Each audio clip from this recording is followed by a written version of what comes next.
안녕하세요. 저는 남의 눈에 피눈물 흘리게 하는 죄인은 반드시 응징해야 된다고 생각하는 40대 남자입니다. 다들 아시겠지만 살다 보면 세상에 참 다양한 사람이 있다는 걸 알게 되잖아요. 그중엔 천사가 따로 없을 정도로 착한 사람도 있고 남한테 상처만 주는 이기적인 사람도 있기 마련이죠. 그런데 제가 이번에 만난 사람은 아주 한 사람의 인격을 망가뜨리는 못된 사람이더라고요. 그 인간으로 인해 벌어진 일에 대해 한번 얘기해 보려고 해요. 잘 들어주셨으면 좋겠습니다. 우선 제 아내에 대한 얘기부터 해야 될 것 같네요. 저는 서울에서 태어나 직장을 다니던 중 사내 커플로 아내를 만나게 되었습니다. 아내는 제 바로 밑에 직원으로 들어왔는데 처음부터 인상이 참 선하더라고요. 제가 사수라서 일을 하나하나 가르쳐 줬는데 똘망똘망 눈을 빛내면서 배우려고 하는 그 자세가 너무 좋아 보였어요. 게다가 아내는 일도 똑부러지게 잘했는데 제가 하나를 가르쳐 주면 열을 하는 스타일이더라고요. 아내는 일도 잘했지만 성격도 밝아서 회사 사람들하고도 다 잘 지냈어요. 일을 하다 보면 스트레스 받을 때도 많은데 항상 웃는 그 모습이 정말 좋아 보이더라고요. 그런데 그렇게 항상 웃기만 하던 아내도 얼굴이 딱딱하게 굳을 때가 있었습니다. 그건 바로 저희 회사에서 진상 부리기로 유명한 상사한테 혼날 때였어요.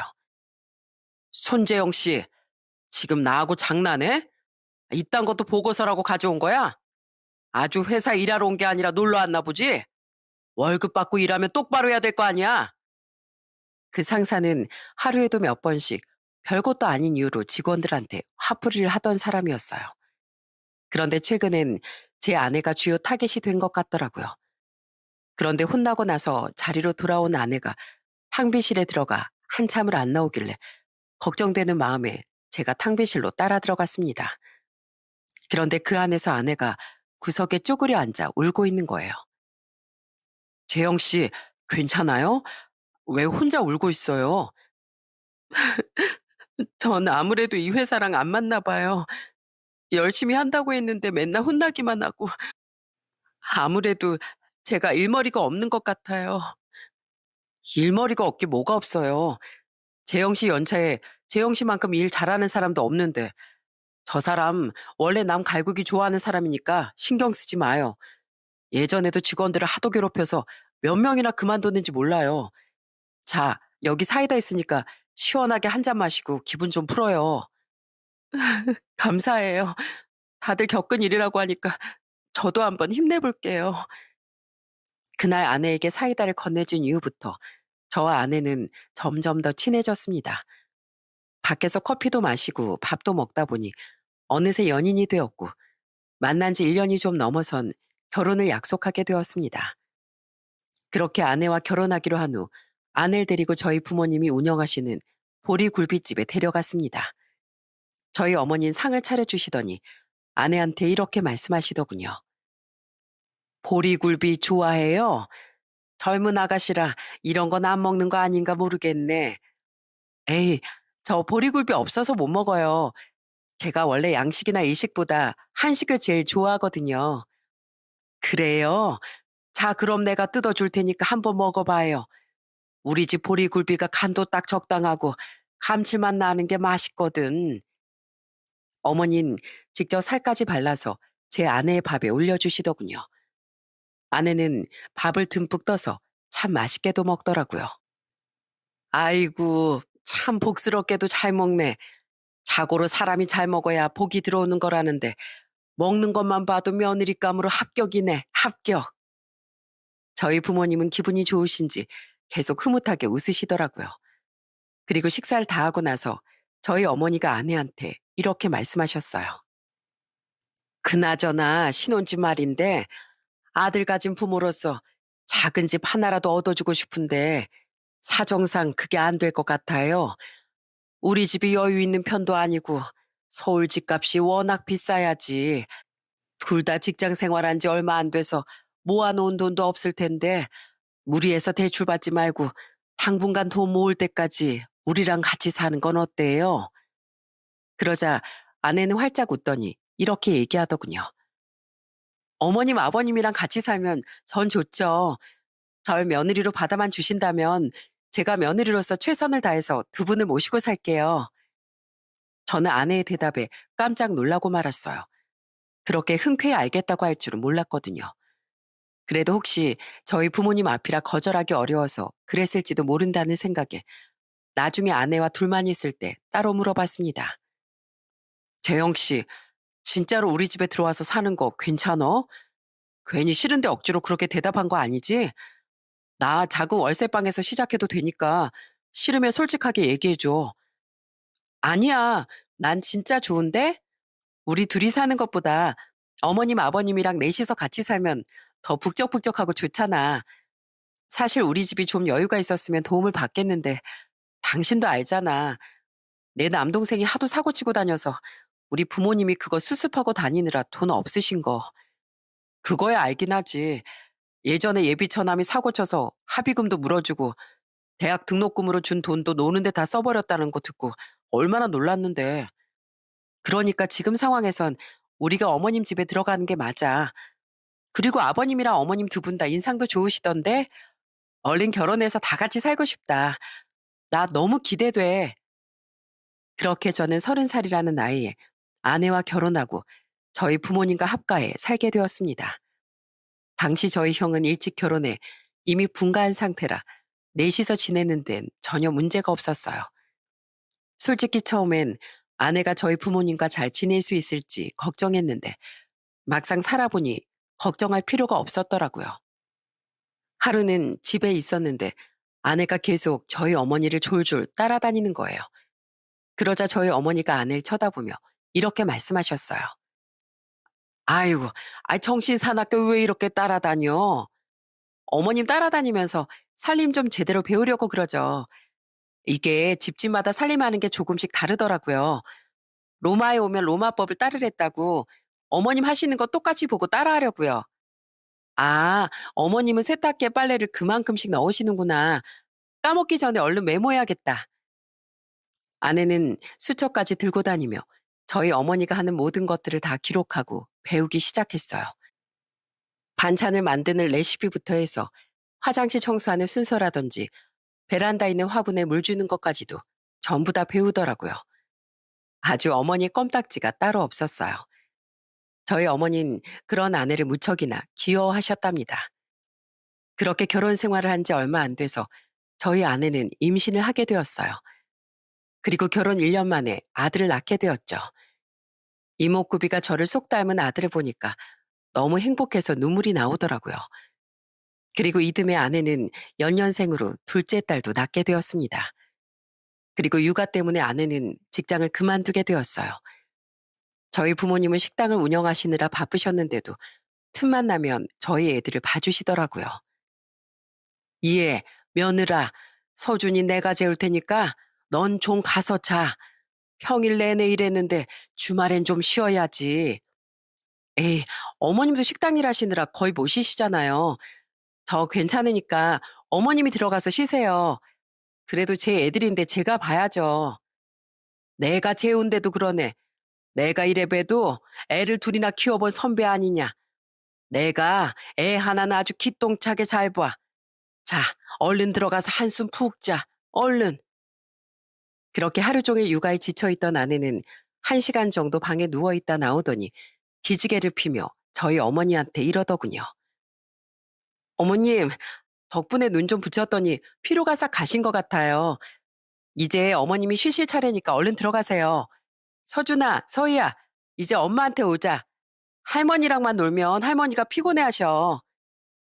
그렇게 저희 집안은 늘 서로 배려하며 화목한 분위기로 가득했답니다. 그런데 어느 날 퇴근길에 아내한테서 급하게 전화가 온 거예요. 여보, 큰일 났어. 우리 서준이가 소파에서 놀다가 떨어졌는데 바닥에 있던 장난감 모서리에 이말 박아서 다쳐버렸어. 나 지금 어머님이랑 같이 서준이 데리고 병원으로 가고 있거든? 얼른 병원으로 좀 와줘. 저는 놀라서 병원으로 달려갔습니다. 가보니 저희 아들 이마에 상처가 있더라고요. 다행히 큰 이상은 없다고 해서 한숨 돌렸는데 저희 어머니랑 아내는 펑펑 울고 있더라고요. 며느라, 미안하다. 이게 다 나 때문이구나.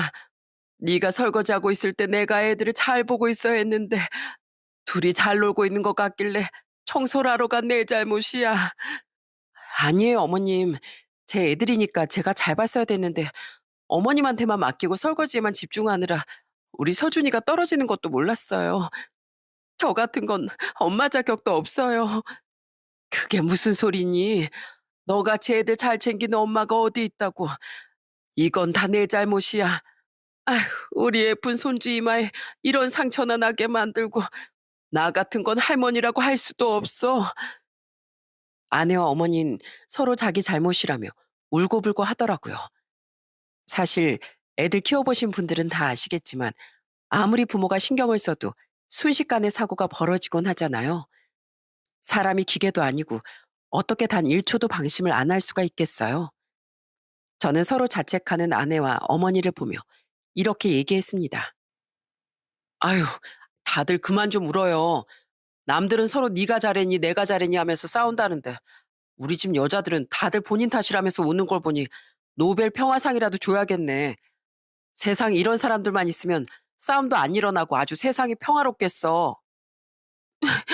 당신은 왜 놀리고 그래? 내가 아까 얼마나 심장이 철렁했는 줄 알아?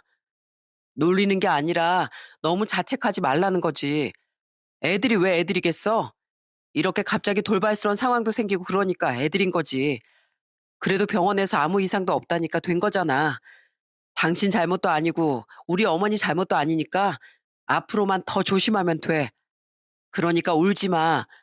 어머니도 눈물 좀 그치세요. 네? 그러자 아내와 어머니는 서로를 안아주며 토닥여 주더군요. 저는 그 모습이 참 보기 좋았답니다.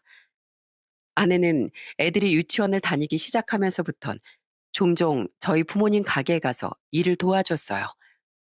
가서 서빙도 하고 설거지도 하면서 일손을 돕더라고요. 그런데 하루는 저희 어머니가 아내랑 애들한테 목도리를 하나씩 떠주신 적이 있었어요. 워낙 평소에 뜨개질을 취미로 하시는 분이라 저 어릴 때도 이것저것 많이 떠주시곤 했거든요. 그런데 어느 날부턴가 밤마다 아내가 잠은 안 자고 몰래 사부작거리는 겁니다. 보니까 서툰 솜씨로 뜨개질을 하고 있더라고요. 당신도 뜨개질 할 줄 알아? 그런데 그거 누구 주려고? 쉿, 조용히 해. 이거 어머님한테 선물로 드리려고 목도리 뜨고 있는 거란 말이야.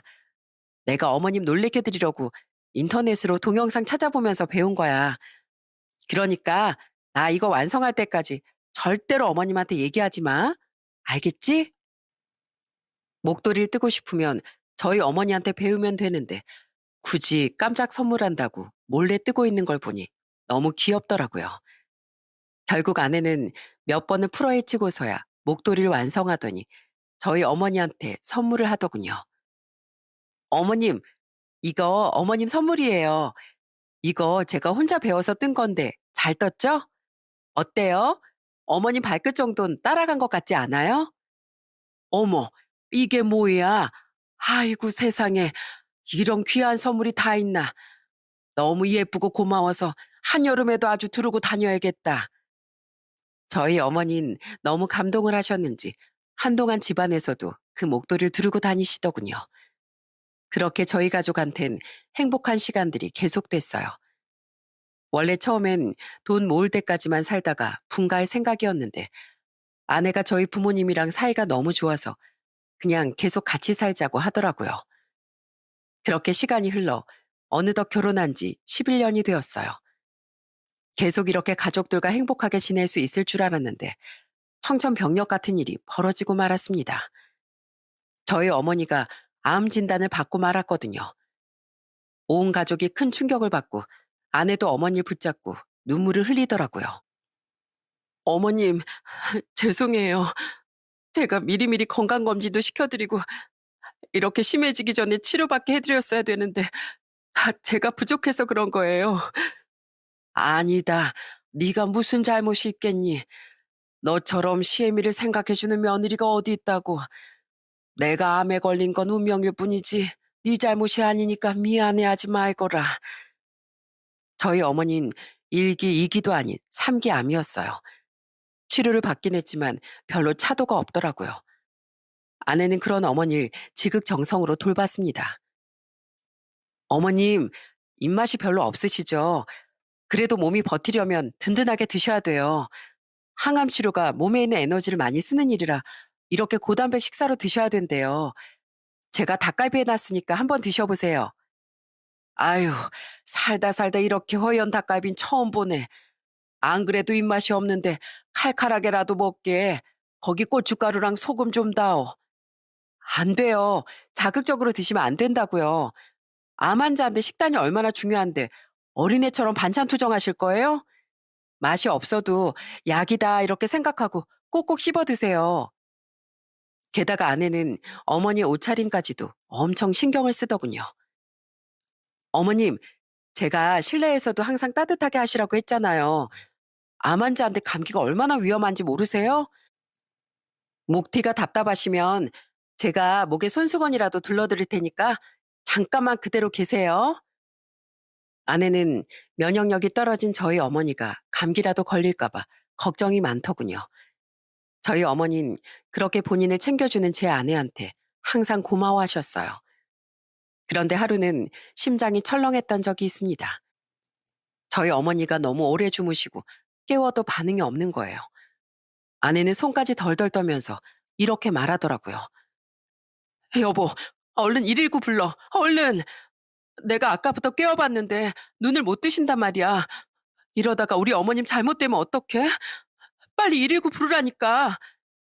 결국 119에 실려간 저희 어머니는 다행히 금방 깨어나긴 하셨지만 제 아내는 너무 울어서 얼굴이 퉁퉁 부어버렸습니다. 그런데 그 이후에도 저희 어머니의 상태가 점점 더 안 좋아지셨어요. 항암 치료의 부작용으로 너무 힘들어하시고 병세가 나아질 기미도 보이지 않았죠. 그런데 저희 어머니가 투병 생활을 한 지 1년쯤 됐을 때였어요. 누워 계시던 저희 어머니가 제 아내의 손을 잡고 이렇게 말씀하시더라고요. 며느라, 내가 무슨 복이 있어서 너같이 착한 며느리를 얻었는지 모르겠구나. 내 며느리로 들어와줘서 고맙고, 날 이렇게 사랑으로 대해줘서 정말 고맙구나. 며느라, 앞으로도 우리 집안 잘 부탁한다. 너 정도면 내가 안심하고 갈 수 있을 것 같아. 너한테 많은 사랑을 받고 난 행복한 기분으로 네 곁을 떠나마. 어머님, 그게 무슨 말씀이세요? 치료 계속 받고 건강해지셔서 제 곁에 오래오래 있으셔야죠. 아니야. 나한테 살 날이 얼마 남지 않았다는 걸 내 스스로가 잘 알고 있단다. 그래도 네 덕분에 행복하게 살다 갈 수 있어서 정말 고맙구나. 저희 어머닌 이번엔 저랑 형의 손을 잡고선 이렇게 말씀하시더군요. 그리고 우리 사랑하는 아들들, 내가 능력이 없어서 좋은 것도 많이 못 해줬는데 이렇게 듬직하게 잘 자라줘서 고맙구나. 둘 다 가정을 꾸려서 자식도 낳고 잘 살고 있는 걸 보니까 너무 자랑스럽고 기뻐. 앞으로도 처자식 잘 돌보면서 행복하게 살거라. 그리고 여보, 내가 먼저 떠나서 미안해요. 당신이랑 백년해로 하다가 같은 날 눈을 감자고 약속했었는데 내 몸이 그걸 허락해 주질 않네. 내가 먼저 가서 기다릴 테니까 당신은 자식 손주들이랑 오래오래 행복하게 지내다가 와야 돼. 나 보고 싶다고 일찍 따라오면 내가 가만히 안 둘 거야. 알았지요? 여보, 가지 마. 나 당신 없이 어떻게 살라고. 어머니, 조금만 더 힘내봐요. 마지막인 것처럼 이런 얘기 하지 말고 조금만 더 힘내보시라고요. 작별 인사를 하는 저희 어머니 때문에 그날 저희 가족들은 완전히 눈물바다가 되었답니다. 그리고 며칠 후 저희 어머니는 결국 세상을 떠나시고 말았습니다. 가족들은 전부 다 너무 슬퍼서 주저앉고 말았어요. 어머님, 진짜로 가버리시면 어떡해요. 저희 애들 시집 갈 때까지 같이 지내셔야죠. 장례식이 끝난 후에도 그 슬픔은 쉽게 가시질 않더군요. 특히 저희 어머니와 사이가 좋았던 아내가 어머니를 너무 그리워하더라고요. 아내는 예전에 저희 부모님과 같이 제주도에 여행 가서 찍었던 사진들을 보면서 이렇게 말했어요. 여보, 이 사진 보여? 이땐 우리 어머님이 이렇게 해맑고 고우셨잖아. 이 얼굴을 평생 마주보면서 살 수 있을 줄 알았는데 왜 하필 우리 어머님한테 그런 병이 생긴 걸까? 나 어머님이 너무 보고 싶어. 그런데 이젠 보고 싶어도 볼 수가 없잖아. 아내는 매일매일 슬퍼하며 눈물로 밤을 지샜어요. 또 하루는 저희 어머니가 선물로 떠주신 목도리를 끌어안고선 울기도 했죠. 그런데 제 아내가 너무 힘들어하니까 어느 날 저희 아버지께서 아내한테 이렇게 말씀하시더군요. 며느라, 이제 더 이상은 슬퍼하지 말거라. 네가 그렇게 매일 울고 있으면 하늘나라에 있는 네 시어머니가 얼마나 가슴이 아프겠니. 그래도 산 사람은 살아야지. 예전에 너처럼 항상 씩씩하고 밝은 모습으로 다시 한번 행복하게 살아보자꾸나. 그러자 아내는 눈물을 닦더니 힘내보겠다고 하더군요. 그 이후 아내는 다시 기운을 차릴 수 있게 되었어요. 그리고 얼마 후 아내는 다시 회사에 취업하기 위해 취업 준비를 시작했습니다. 어느새 저희 애들이 중학교에 갈 나이가 다 되다 보니 학원비도 만만치 않고 저 혼자 버는 돈으론 빠듯했거든요. 그런데 아내가 취업 준비를 시작한 지 2달쯤 됐을 때였어요. 퇴근하고 집에 왔는데 아내가 방방 뛰면서 이렇게 말하더라고요. 여보, 나 합격했어. 이제부터 당신 혼자 고생 안 해도 된다고. 뭐? 그게 정말이야? 역시 당신같이 똑똑한 사람을 뽑아준 걸 보니까 그 회사가 보는 눈이 있긴 있네. 알고 보니 아내가 합격한 회사는 생각보다 더 좋은 회사더라고요. 대기업은 아니었지만 어느 정도 인지도가 있는 회사였어요. 그날 저희 가족은 너무 기쁜 마음에 소고기 파티를 했답니다. 며느라, 취업 축하한다. 이렇게 기쁜 날인데 건배 한번 해야지. 짠! 그런데 그때 저희 큰애가 아버지를 따라 음료수 잔을 들고 이러는 겁니다. 할아버지, 우리 엄마하고만 짠할 거예요? 우리도 짠! 뭐야, 너 누가 술 먹으라고 그랬어? 이런 건 어른들만 먹는 거라고 했지? 이거 술이 아니라 음료수거든요? 아무튼 얼른 짜네요. 사랑하는 우리 엄마를 위해서 짠! 그렇게 한참을 맛있게 먹고 있는데 저희 아버지가 아내한테 이렇게 말씀하시더군요. 그나저나 내가 여유가 좀 있었으면 우리 며느리 일 안 시킬 텐데 바깥 일까지 하게 해서 내가 미안하구나. 아니에요. 그런 말씀 마세요. 애들이 어릴 때 어쩔 수 없었지만 이제는 저도 사회생활 해야죠. 그리고 저 집에만 있으면 답답해서 일하러 가는 게 더 좋아요. 그래, 고맙다, 고마워. 어디서든 기죽지 말고 혹시라도 회사에서 괴롭히는 사람 있으면 나한테 말해. 내가 가서 아주 혼쭐을 내줄 테니까. 치, 저 이래봬도 힘센 여자거든요. 제 팔뚝 한번 보여드릴까요? 에휴, 됐다 됐어. 우리 며느리가 워낙에 똑부러지니 뭐든지 알아서 잘하겠지. 아무튼 축하한다. 축하해. 그렇게 아내는 새로 취업한 회사에 출근을 하게 되었어요. 오랜만에 회사 생활을 해서 그런지 너무 즐거워하더라고요. 직원들도 너무 잘해주고 일하는 것도 재밌다고 하더군요. 그런데 아내의 첫 월급날 퇴근한 아내가 저보고 지갑을 달라고 하더니 이러더라고요.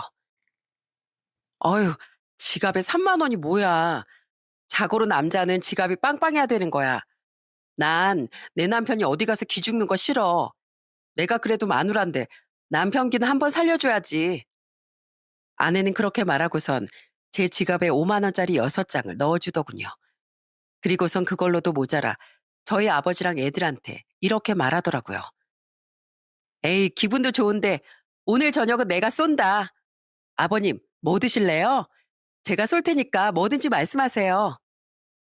그날 가족들이랑 같이 외식도 하고 정말 즐거운 시간을 보냈답니다. 아내는 회사에 다니기 시작한 이후로 정말 활기차게 살았어요. 저희 어머니 기일에도 어머니 사진을 보면서 이렇게 말하더라고요. 어머님, 잘 지내고 계시죠? 저희 가족들 행복하게 잘 지내고 있으니까 걱정하지 마세요. 그리고 가끔씩은 제 꿈에도 좀 나와주세요. 저 어머님 없으니까 너무 심심하단 말이에요. 그때까지만 해도 저는 아내가 활기를 되찾아 다행이라고 생각했습니다. 그런데 아내가 취업한 지 2년 차쯤 됐을 때부터 아내가 점점 이상해지기 시작하더군요. 처음엔 점점 짜증이 많아지더니 집안일도 안 하려고 하고 애들 밥도 안 챙겨주고 집에만 맨날 누워 있는 거예요. 저는 너무 걱정되는 마음에 아내한테 이렇게 말했어요. 여보, 요즘 왜 그래? 무슨 일 있어? 나랑 말도 잘 안 하려고 하고 우리 아버지가 말 걸어도 대꾸도 잘 안 한다면서? 피곤해서 그래, 피곤해서. 그리고 말이 나왔으니 하는 말인데 내가 무슨 밥 해주는 여자야? 배고프면 알아서 찾아서 먹으면 되지. 왜 밥 때마다 날 찾는 건데? 내가 무슨 집안일 해주려고 당신이랑 결혼한 줄 아냐고. 아니, 당신이 하도 밥을 잘 안 먹으니까 걱정돼서 같이 먹자고 얘기한 거지. 갑자기 예민하게 왜 이래? 아내는 저뿐만 아니라 애들한테도 짜증을 내기 시작했어요. 너희들 방 좀 알아서 정리하라고 그랬지? 언제까지 엄마가 정리해줘야 돼? 책상에 과자 먹은 거 올려놓지 말고 얼른 똑바로 안 치워? 청소기도 한 번씩 밀고 그러란 말이야. 엄마, 갑자기 왜 그래요? 무섭잖아요. 아내는 짜증이 는 것뿐만 아니라 어딘가 모르게 안색도 안 좋아 보였어요. 그런데 하루는 저희 아버지가 아내한테 이러시더라고요. 얘 며느라, 네가 요즘에 몸이 좀 안 좋아 보이길래 내가 죽 좀 사왔다. 입맛이 없어도 좀 먹어보려무나. 아버님, 저 입맛 없어요. 이건 그냥 아버님이 드세요. 아내는 그렇게 말하고선 방으로 휙 들어가 버리더군요. 저랑 애들한테 짜증내는 것도 황당했는데 아버지한테까지 그러니까 너무 화가 났어요. 그래서 방으로 쫓아가 아내한테 한마디 하려는데 저희 아버지가 저를 말리시더라고요. 너 괜히 가서 분란 일으키지 말고 이리 좀 와봐라. 혹시 요즘 서준애미한테 무슨 일 있는 거냐? 원래 안 그러던 앤데 요즘 들어 상태가 영 안 좋아 보여. 저도 모르겠어요. 물어봐도 피곤해서 그렇다고만 하더라고요. 내가 볼 땐 아무래도 회사에서 무슨 일이 있는 것 같다. 원래 사람이 갑자기 돌변하는 건 뭔가 힘든 일이 있거나 충격받은 일이 있어서 그런 거 아니겠냐. 그럴 땐 나한테 잘해주던 사람도 다 싫어지고 그러는 거야. 그러니까 괜히 사람 마음 쑤시지 말고 우리가 묵묵히 기다려 주자꾸나. 저는 그 말을 듣고 역시 어른은 어른이다라는 생각이 들더라고요. 그래서 저는 그 이후로 아내가 짜증을 내더라도 똑같이 맞받아치지 않고 이해해 주었습니다. 그런데 하루는 퇴근하고 온 아내가 한숨을 푹푹 쉬면서 저한테 이러는 거예요. 여보, 나 그냥 회사 그만둘까? 근데 우리 애들 키워야 되니까 그건 안 되겠지? 당신 혼자 벌어선 좀 힘들잖아. 갑자기 회사는 왜? 혹시 회사에서 무슨 일 있는 거야? 아니, 그건 아니고 그냥 한번 해본 소리야. 너무 신경 쓰지 마. 아내는 끝까지 저한테 얘기를 안 해주더군요. 그런데 얼마 후 아내가 회사에서 1박 2일로 충청도로 야유회를 간다는 거예요. 어? 거기 근처면 장모님 댁이랑 멀지 않네. 그런데 야외 가는 사람이 왜 이렇게 표정이 안 좋아? 아니, 그냥 이상하게 가고 싶질 않네. 근데 또 나만 빠지기엔 눈치가 보여서 안 갈 수도 없고. 왜 그래? 혹시 회사 사람들이랑 사이가 안 좋거나 그런 거야? 아니야. 사람들이 다 나한테 잘해줘. 그런데 요즘 왜 그러는 건데? 그래도 내가 남편이잖아. 다른 사람들한테 말 못해도 나한테는 말해줄 수 있는 거 아니야? 그게 사실, 아니다. 별거 아니니까 신경 쓰지 마. 그날도 제가 몇 번이나 다시 물어봤지만 아내는 계속 신경 쓰지 말라며 말을 안 해주더군요. 그리고 아무 일도 없다는 듯 다음날 야유회를 갔습니다. 아내는 야유회를 가는 길에 저한테 문자를 하나 보냈더라고요. 출근 시간에 받아보는 문자가 얼마만인지 모르겠더군요. 여보, 내가 당신 사랑하는 거 알지? 내 옆에 아버님이랑 당신이랑 우리 애들이 있어서 나 너무 행복해. 내가 요즘에 피곤해서 짜증내고 투정 부린 건 당신이 용서해 줬으면 좋겠어. 나도 그럴 때마다 얼마나 후회했는지 몰라. 여보, 오늘도 밥 잘 챙겨 먹고 화이팅해. 아내는 그 이후에도 계속 연락이 됐어요. 도착했다고도 얘기해주고 저녁엔 통화까지 했죠. 다들 술 한 잔씩 하고 있다며 자기 전에 연락을 하겠다고 하더라고요. 그래서 저는 집에서 밥도 먹고 애들도 챙기고 제 할 일을 했습니다. 그런데 너무 피곤했던 탓인지 침대에 누워서 책을 읽다가 깜빡 잠이 들고 말았어요. 그런데 잠시 후 자꾸 뭔가가 귓가에서 징징거리길래 깨보니 전화가 많이 와 있는 거예요.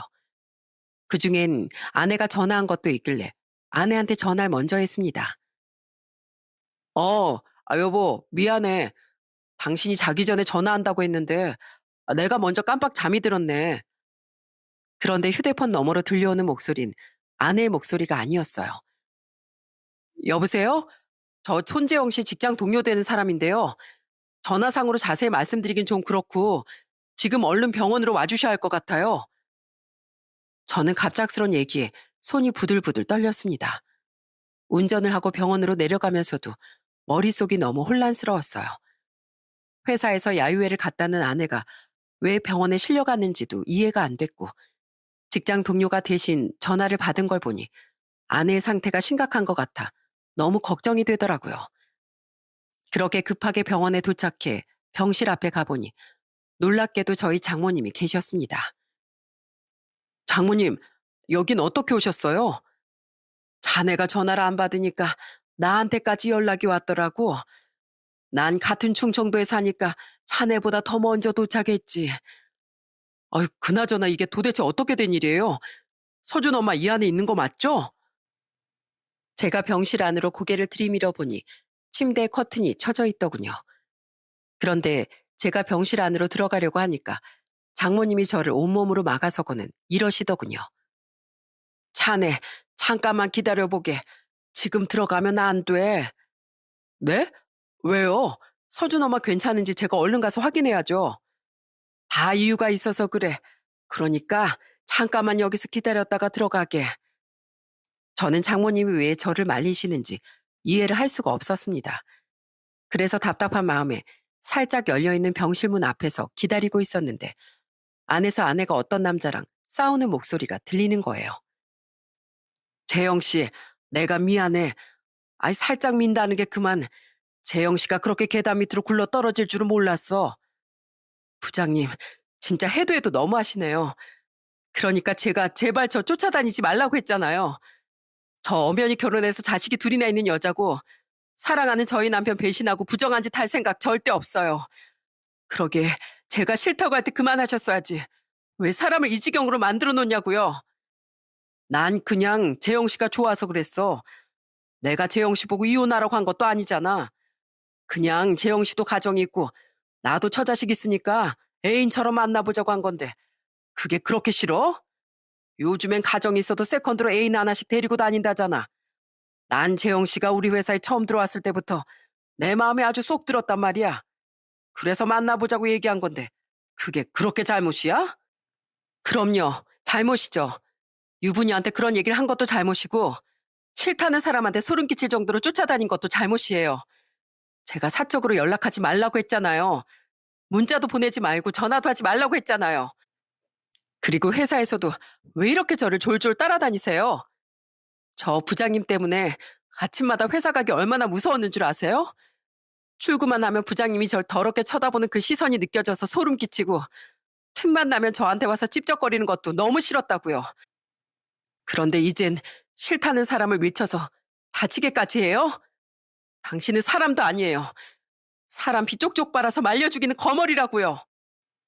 뭐? 거머리? 재영 씨, 말이 너무 심한 거 아니야? 난 그냥 재영 씨를 좋아하고 사랑했을 뿐이야. 내가 나이는 먹었어도 아직 마음만큼은 이팔 청춘이라고. 이팔 청춘이고 뭐고 싫다는 사람한테 그렇게 하는 건 범죄예요. 난 당신 때문에 이번 야유회도 얼마나 오기 싫었는 줄 아세요? 저 인간이 또 술 먹고 나한테 사랑한다고 하겠지. 만나달라고 조르겠지. 이러면서 잠 한숨 못 잘 정도로 끔찍했다고요. 그런데 역시나 제 예상을 빗나가지 않네요. 아니, 아주 제가 예상한 거 그 이상이었어요. 세상에, 회사에다 얘기하겠다고 하니까 사람을 계단에서 밀쳐버릴 줄 누가 알았겠어요? 그건 내가 고의가 아니었다니까. 난 그냥 재영 씨를 사랑하는 마음 하나뿐이었어. 재영 씨를 다치게 할 생각은 없었다고. 대화를 들어보니 최근에 아내가 왜 그렇게 힘들어했는지, 그리고 오늘 아내가 왜 병원에 실려와 있는 건지 다 알겠더라고요. 저는 모든 사실을 알았으니 더는 가만히 있을 수 없어 저벅저벅 걸어가 커튼을 딱 열어젖혔어요. 그리고 아내와 싸우고 있던 그 부장이라는 인간한테 소리를 쳤습니다. 당신 뭐야? 감히 내 와이프한테 뭐 하는 짓이냐고? 뭐야? 당신이 우리 재영 씨 남편이야? 우리 재영 씨? 야, 너 지금 얘기한 거 내가 다 들었어. 내 와이프가 요즘에 왜 그렇게 힘들어하나 했더니 그 범인이 바로 너였냐? 왜 멀쩡히 남편이랑 애들까지 있는 사람한테 사랑한다 어쩐다 난리를 쳐? 게다가 그걸로도 모자라 사람을 계단에서 밀쳐? 그게 아니라 재영 씨가 계단에서 굴러떨어진 건 제가 밀친 게 아니라 그냥 실수였어요. 그리고 재영 씨한테 좋아한다고 말한 건 그냥 직원으로서 좋아한다는 거였습니다. 그러니까 오해하지 마세요. 그런데 그때였어요. 아내가 소리를 버럭 지르며 이렇게 말하더군요. 말 같지도 않은 소리 하지 마세요. 내가 그동안 당신 때문에 아주 정신병 걸리는 줄 알았다고요. 나 절대로 가만히 안 있을 거예요. 날 아주 만만하게 보고 그랬나 본데 그거 아주 단단히 착각한 거라고요. 알겠어요? 재영 씨 왜 이래? 우리 좋게 좋게 넘어가자고. 그래도 회사에서 볼 사이인데 웃으면서 지내야지. 저는 계속 헛소리를 짓거리는 그 인간한테 이렇게 소리쳤습니다. 야, 너 그 더러운 입 나불거리지 말고 당장 나가. 오늘부터 내가 네 인생 아주 종치게 해줄 테니까.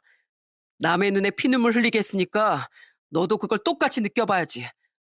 빨리 꺼져. 빨리 안 꺼져? 죄송합니다. 다신 이런 일 없게 하겠습니다. 재영 씨한테 사적으로 연락도 안 할게요. 그러니까 제발 회사에만은 알리지 말아주세요. 회사에 알릴지 말진 네가 선택하는 게 아니라 우리가 선택하는 거야. 죄를 지었으면 벌을 받아야지. 너 내가 가만히 안 있을 테니까 두고 봐. 알겠어?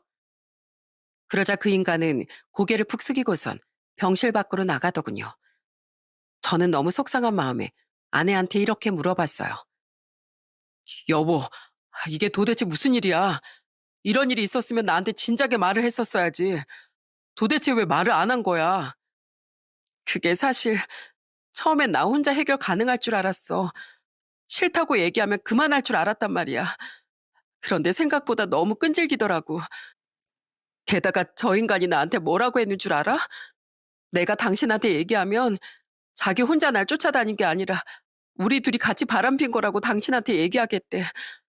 아무리 내가 결백해도 자기가 그렇게 말하면 당신이 날 의심할 수밖에 없다면서 그런 식으로 날 협박하더라고. 난 당신이 날 오해하는 것도 싫고 괜히 나 때문에 속 썩는 것도 싫었어. 그래서 얘기 안 한 거야. 그러면 회사에라도 얘기를 했었어야지. 회사에서 벌어진 일이니까 징계라도 내려달라고 하지 그랬어. 저 인간이 회사에도 이상하게 소문을 낼 거라잖아. 저 인간이 꼴에 일은 잘해가지고 회사 사람들이 쩔쩔맨단 말이야. 어차피 회사 사람들은 자기 편이라면서 내가 회사에 얘기하면 자기가 날 완전히 매장시켜버리겠대. 그래서 참고 참았는데 이제 더 이상은 안 되겠더라. 그래서 아까 당신한테 전화해서 다 얘기하려고 했어. 그런데 또 그놈이 또 나한테 와서 만나달라고 하는 거야. 그래서 회사에다 얘기해버릴 거라고 했더니 절대 안 된다고 말리면서 나랑 몸싸움까지 하다가 내가 계단에 굴러 떨어지게 된 거야. 아내는 그렇게 말하고선 갑자기 베개 밑에서 휴대폰을 꺼내더니 저한테 보여주더라고요. 뭐야, 당신 지금까지 녹음하고 있었던 거야? 어, 맞아. 저 인간이 지 혼자 날 쫓아다녔다는 걸 자백하게 만들고 그걸 녹음하려고 일부러 우리 엄마 보고 나가 있으라고 한 거야. 나 이거 말고도 저 인간이 나한테 했던 모든 말들, 그리고 문자들 전부 다 증거로 가지고 있어. 나 이거 전부 다 회사에 제출할 거야. 이제 확실한 증거 잡았으니까 아무리 회사가 저 인간 편이어도 소용없다고. 아내는 이 와중에도 그 인간을 제대로 벌하기 위해 철저히 준비를 했더라고요. 마음이 많이 힘들었을 텐데도 그렇게까지 한 걸 보니 정말 현명하다는 생각이 들었어요. 다행히 아내는 크게 다치진 않아서 깁스만 하고 끝났습니다. 저는 아내와 함께 그놈을 경찰에 신고해버렸어요. 그리고 며칠 뒤에 회사에 찾아가 직원들이 다 있는 앞에서 그놈의 만행을 다 폭로해버렸습니다. 야, 정명식 부장 나와. 내 와이프 손지영한테 사랑한다고 찝쩍거리고 쫓아다닌 정명식 부장 나오라고. 당장 안 나와? 저기요. 왜 회사까지 찾아와서 이러십니까?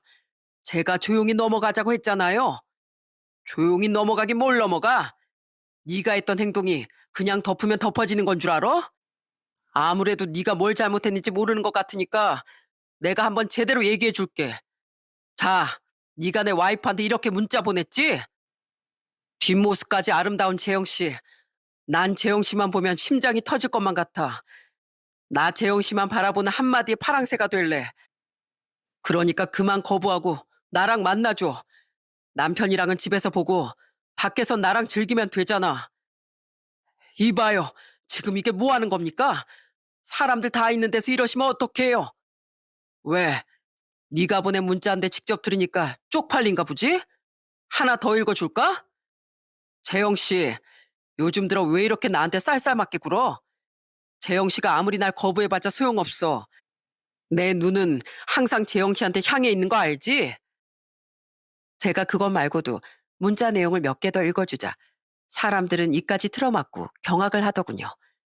여기저기서 욕설을 내뱉는 소리까지 들렸어요. 그런데 그놈은 끝까지 아니라고 부정을 하더군요. 다들 왜 이래? 아이, 설마 이걸 믿는 거 아니지? 이거 다 거짓말이야. 사실이 아니라고. 끝까지 그렇게 우긴다 이거지? 그래, 언제까지 그렇게 주장할 수 있나 한번 보자고. 이거 말고도 증거는 어마어마하게 많거든. 그러니까 끝까지 그렇게 바라게 보시던가. 저는 그렇게 말하고선 그 회사를 빠져나왔어요. 회사 직원들이 전부 다 그 내용을 들었으니 아마 회사가 발칵 뒤집어졌을 겁니다. 그런데 그 일이 있고 나서 며칠 후에 그놈이 저희를 찾아왔어요. 아주 비굴한 표정으로 저랑 아내한테 이렇게 말하더군요. 재영 씨, 그리고 남편분, 제가 이렇게 무릎 꿇겠습니다. 그러니까 제발 이번 한 번만 봐주세요.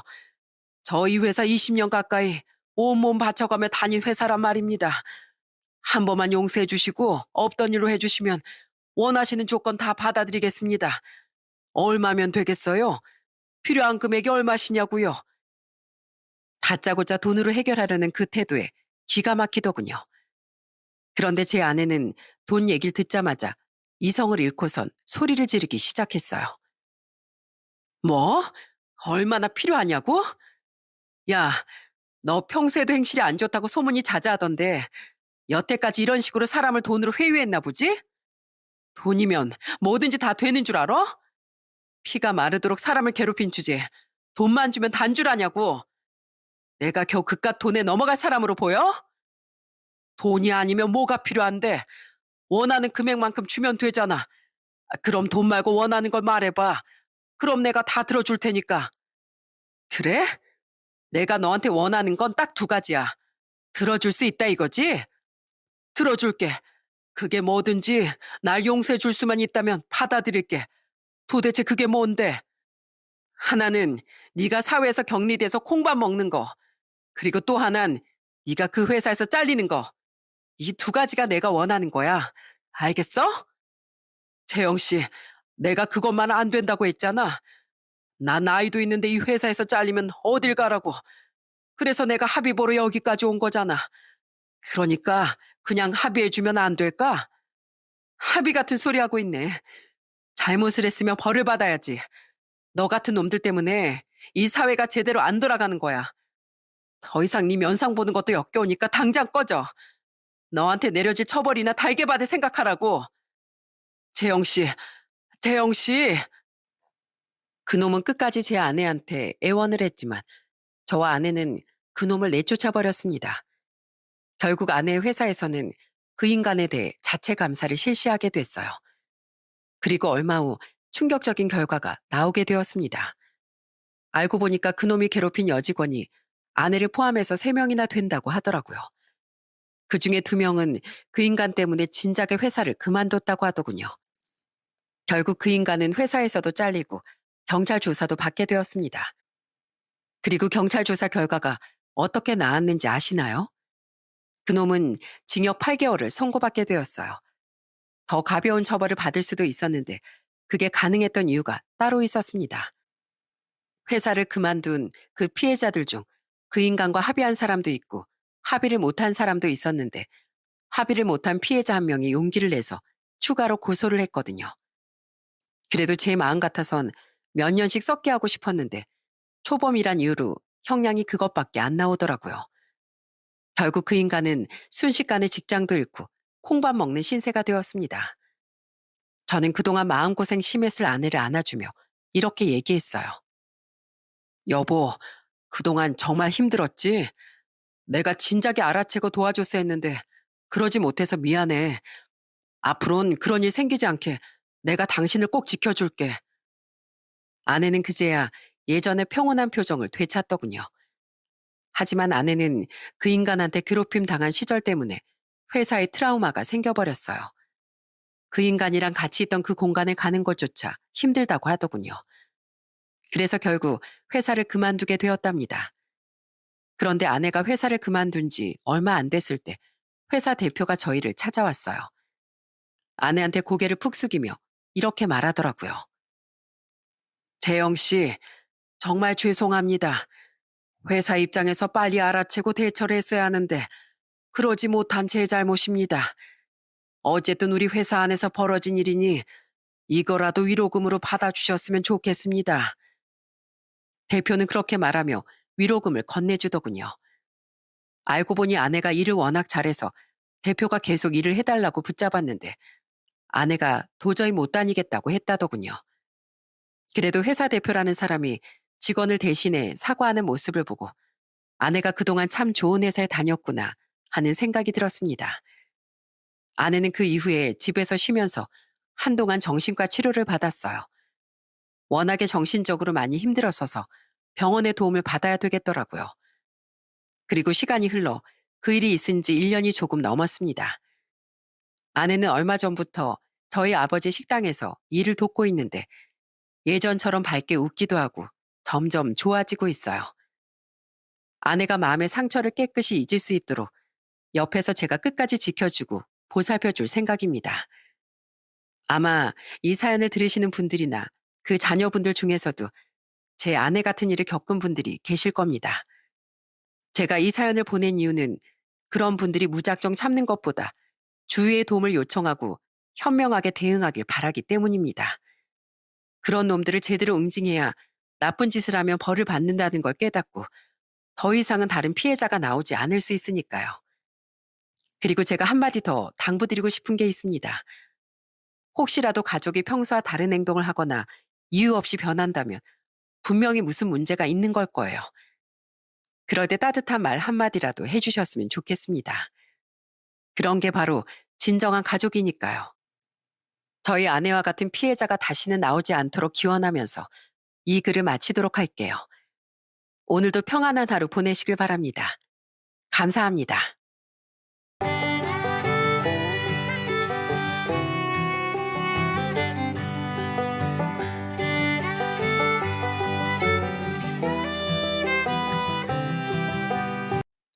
안녕하세요. 우연한 기회로 새로운 사랑을 찾게 된 40대 남자입니다. 사람 일은 아무도 모른다는 말이 있죠. 지금 당장 떵떵거리면서 잘 먹고 잘 살던 사람도 한순간에 쫄딱 망하기도 하고 또 이혼의 아픔을 겪고 있던 사람이 우연한 기회로 마음을 나눌 수 있는 사람을 만나 다시 한번 상처를 치유하기도 하고 혹시 눈치채셨나요? 네, 맞습니다. 모두 제 이야기입니다. 한 치 앞도 보이지 않을 정도로 어두운 내리막길을 달리던 제가 어쩌다 다시 일상 속의 평범한 행복을 누리게 됐는지 지금부터 저의 특별한 이야기를 들려드리려고 합니다. 저는 사랑이 많은 어머니와 다정한 아버지의 외동아들로 태어났습니다. 아버지께선 직원 수가 7명 정도 되는 유통회사를 운영하고 계셨고, 회사가 운영이 잘 되고 있었기에 저는 어릴 적부터 부족함 없이 여유롭게 사랑을 받으며 성장할 수 있었어요. 기업을 운영하는 사람이 돈이 많고 또 회사가 잘 되면 자연스럽게 거만해지거나 혹은 아랫사람들을 쉽게 무시하는 사장들 정말 많이 보셨을 겁니다. 하지만 저희 아버진 그렇지 않았어요. 명절마다 직원들에게 어떤 선물을 해주면 좋아할까 항상 어머니와 머리를 맞대고 고민을 했고, 직원들의 생일이 다가오면 생일 축하금을 담은 봉투를 준비해 가기도 하셨죠. 아버진 가끔 회식을 할 때마다 모든 직원들을 저희 집으로 데려오시곤 하셨어요. 밖에서 술을 마시고 들어오면 어머니가 걱정을 한다는 이유도 있었고, 또 술값을 조금이라도 아끼기 위해 항상 집에서 직원들과 회식을 하셨죠. 특히 직원 중에선 민태 아저씨라는 분이 계셨는데요. 회사를 처음 차릴 때부터 아버지 옆에 계셨던 민태 아저씨는 저를 유독 예뻐해 주셨고, 회사 직원들 중 유일하게 어머니를 형수님이라고 부르며 저희 가족과 좋은 관계를 유지하고 있었어요. 아이고, 형수님, 이거 김치 맛이 아주 끝내주는데요. 덜 익어도 이렇게 맛있는데 이거 푹 익고 나면 맛이 아주 기가 막히겠습니다. 김치만 먹지 말고 옆에 있는 돼지갈비찜도 먹어봐요. 살이 야들야들하니 아주 잘 됐어요. 많으니까 천천히들 드세요. 역시 우리 형수님이 최고다, 최고. 우리 사장님은 참 복 많은 사람이야. 내가 봤을 때 사장님은 전생에 나라를 구하신 것 같아. 그렇지 않고서야 어떻게 형수님 같은 여자를 만나. 안 그래? 맞아요. 세상에 사모님 같은 분 없어요, 사장님. 사모님께 잘하세요. 하하호호 들리는 웃음소리, 복잡거리는 대화소리. 아버지 덕분에 저희 집은 1년에 4번 정도는 사람 사는 소리, 사람의 온기로 가득 찰 수 있었어요. 저는 그 온기가, 그 소란스러움이 싫지 않았습니다. 부모님에게도 사랑을 받고 아버지와 가까운 사람들에게도 사랑을 받고 덕분에 전 아주 건강하고 바르게 성장을 할 수 있었습니다. 하지만 아버지가 회사를 운영하신 지 8년 정도가 되고 제가 막 고등학교에 진학했을 무렵 가세는 아주 급속도로 기울어지기 시작했어요. 회사에서 8년 동안 일을 했던 격리 직원이 회사 돈의 절반을 횡령한 채 잠적했고, 설상가상으로 8년 동안 아버지 밑에서 군말 없이 일하던 다른 직원도 아버지에게 사기를 친 후 도망을 가는 일이 일어나고 만 것이었죠. 정말 예고도 없이 찾아온 불행에 저희 가족 모두는 패닉에 빠질 수밖에 없었습니다. 이게 대체 무슨 일이야? 어? 김양은 횡령해.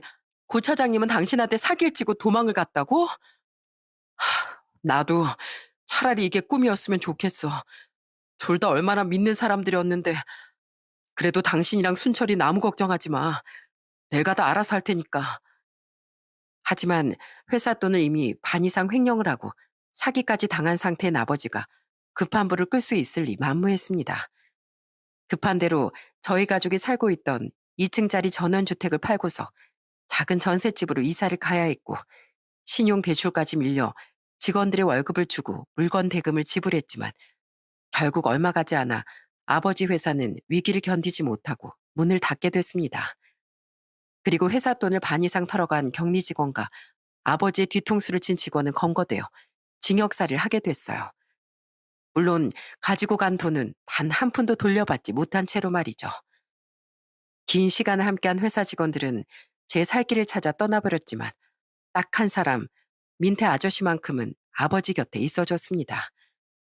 공장을 폐업하던 날 밤 늦은 시간까지 민태 아저씨와 아버진 근처에 있는 포장마차에서 서로 술잔을 기울였고, 잔뜩 취한 아버지를 민태 아저씨께서 겨우겨우 부축해 집까지 데려다 주셨어요. 형수님, 오늘 같은 날은 그냥 조용히 넘어가 주세요. 사장님 지금 많이 힘드실 겁니다. 순철아, 너도 아버지 말씀 잘 듣고 속 썩이면 안 된다. 알겠지? 네, 아저씨. 그리고 아버지께선 회사 문을 닫고 얼마 지나지 않아 집에서 쓰러지시고 말았어요. 겉으론 아무렇지 않은 척 하셨지만 믿었던 직원들에게 뒤통수를 맞았다는 충격과 배신감, 그리고 가족들에게 못난 모습을 보였다는 부끄러움과 죄책감들이 한데 모여 엄청난 스트레스와 심적 압박을 받으신 것 같았어요. 어머니는 아버지가 쓰러진 후부터 아버지 옆에 딱 붙어 지극정성으로 간호를 하기 시작하셨습니다. 학교를 마치고 곧장 아버지 면회를 들어가면 어머니는 아버지의 몸을 물수건으로 천천히 닦아주시며 하루에 있었던 일들을 천천히 아버지께 들려주시곤 했어요. 여보, 어제 순철이 학교에서 중간고사 친 날이었거든. 근데 전 과목 100점 맞았대. 대단하지? 똑똑한 거 보면 날 닮진 않았고 당신 머리를 아주 빼다 박은 것 같아. 순철이가 그러더라. 아버지가 들으셨음 엄청 좋아하셨겠다 하고 아들이 당신 눈뜨기만을 못 빠져라 기다리고 있어. 그러니까 그만 자고 일어나자 여보. 나 이대로 당신 떠날까봐 너무 무서워. 어머니께서도 제 앞에선 애써 밝은 모습을 보이셨지만 아버지와 단둘이 있을 땐 눈물을 펑펑 흘리셨어요. 저와 어머니는 조금 시간이 걸리더라도 아버지가 깨어나실 거라 굳게 믿었습니다. 일어날 수 있는 확률은 극히 낮다고 하셨지만 그래도 혹시나 모를 기적을 기다렸죠. 하지만 그런 저희 가족의 간절한 바람에 코웃음이라도 치듯 아버진 소리 소문 없이 세상을 떠나셨습니다. 마음의 준비도 되지 않은 갑작스런 이별은 엄청난 충격과 슬픔을 한 번에 몰고 찾아왔어요. 아픔 없이 편안한 표정으로 눈을 감은 아버지의 손을 잡고서 어머니 눈물을 흘리며 마지막 작별 인사를 건네셨죠. 여보, 조금만 더 살다 가지. 적어도 마지막 인사 정도는 할 수 있게 해주지. 좀 너무했다, 당신. 있잖아. 내가 이 세상에서 제일 잘한 건 당신을 만난 거야. 나한테 행복이라는 게 뭔지 알려줘서 고마워, 여보. 순철 아빠, 거기선 아프지 말고 나 혼자 순철이 잘 키우고 있을 테니까 당신도 거기서 편하게 쉬어야 돼. 알겠지? 세상에서 제일 사랑하는 여보, 우리 남편 동배 씨, 잘 자. 아버지 장례식장엔 정말로 많은 사람들이 찾아와 줬습니다. 아버지의 오랜 중마고 분들부터 시작해 아버지가 공장을 차리기 전에 다니셨던 직장 동료들까지 저마다 슬픔을 나누고 가셨지만 딱 하나 아버지가 운영하셨던 공장 사람들은 민태 아저씨를 제외하고선 그 누구도 찾아오지 않았습니다. 민태 아저씨는 아버지의 부고 소식을 전하자마자 제일 먼저 달려와 어머니를 부둥켜 안은 채 한참을 울다가 조용히 소주 한 잔을 기울이신 뒤 저를 향해 이렇게 말씀하시곤 장례식장을 떠나셨어요. 순철아, 이제 아버지가 안 계시니 네가 어머니를 지켜야 한다. 네 아버진 누구에게나 참 든든한 사람이었어. 꼭 네 아버지 같은 사람으로 자라거라. 아버지 같은 사람으로 자라라는 말. 저는 그 말을 가슴 깊숙이 새기며 어른으로 성장했고 대학을 졸업한 후 구급 공무원으로 취업을 하게 됐습니다. 그리고 어머니께선 시장 근처에 작은 순대국밥집 하나를 차려 장사를 하고 계셨어요.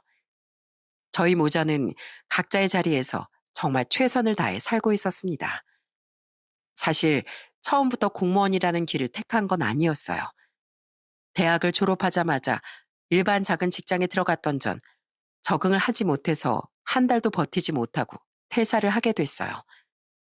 직장을 퇴사하고 나서 나름 미래가 안정적인 공무원 준비를 했고 시험에 합격하자마자 바로 동사무소로 발령을 받게 됐죠.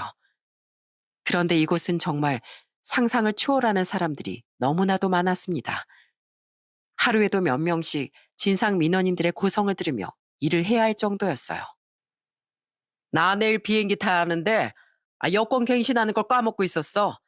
이거 바로바로 되는 거지? 여권은 동사무소가 아니라 구청이나 시청으로 가셔야 합니다. 그리고 하루 안에 처리되는 게 아니라 최소 열흘 정도는 걸리세요. 여기 동사무소잖아. 동사무소나 구청이나 시청이나 하는 일은 다 똑같은 거 아니야. 잔말 말고 빨리 해줘. 죄송합니다. 저희는 여권 재발급을 해드리는 곳이 아니에요. 구청이나 시청으로 가시면 세상에 안 되는 게 어딨냐고. 나 내일 비행기 타야 되는데 못하면 너네가 책임질 거야? 아, 책임질 거냐고! 진상 민원인들을 볼 때면 그냥 투명한 벽에다 대고 말을 하는 기분이었어요. 이런 민원인이 있는가 하면 동사무소에 들어와 우통을 홀라당 벗고 자기는 왜 쌀을 주지 않느냐며 생떼를 부리다 경찰에 잡혀간 사람도 있었고, 갑자기 본인 집 층간소음을 해결해달라며 해결해주지 않으면 동사무소 내부를 다 때려 부셔버릴 거라 협박하는 사람도 있었습니다. 사실 그런 모습을 보면 당장이라도 간두고 싶은 마음이 굴뚝 같았지만, 나이가 나이였던지라 더럽고 치사하다 그래, 네가 안 하면 내가 하지 하는 생각으로 꿋꿋하게 버텼습니다. 그렇게 동사무소에서 근무를 한 지 어느덧 1년 정도 됐을 무렵쯤 저는 지인의 소개를 통해 아내를 만나게 됐어요. 아내는 참 유쾌한 사람이었습니다. 제가 동사무소에서 근무를 한다고 하니 냅다 이런 말을 할 정도로 재밌는 사람이었죠. 으, 거기 진상 민원인들 진짜 많지 않아요? 막 TV 보니까 소리도 막 지르고 난동 피는 게 일상이던데 그런 곳에서 어떻게 일해요? 열받아서? 으, 나 같으면 민원인이랑 맞짱 뜨고 잘렸다. 순철 씨는 정말 참을 인자 1,500번은 새기셨겠네요. 곧 있으면 몸에서 사리도 나오겠어요. 맞아요. 진짜 같이 화내고 싶은 적이 한두 번이 아니었다니까요. 안 된다는데도 뭐 그렇게 억지 부리는 게 많은지. 그래도 참아야죠. 나라에 녹을 먹고 사는 사람인데. 생각하는 거 진짜 건강하다. 전 순철 씨처럼 매사에 긍정적으로 생각하는 사람이 좋아요.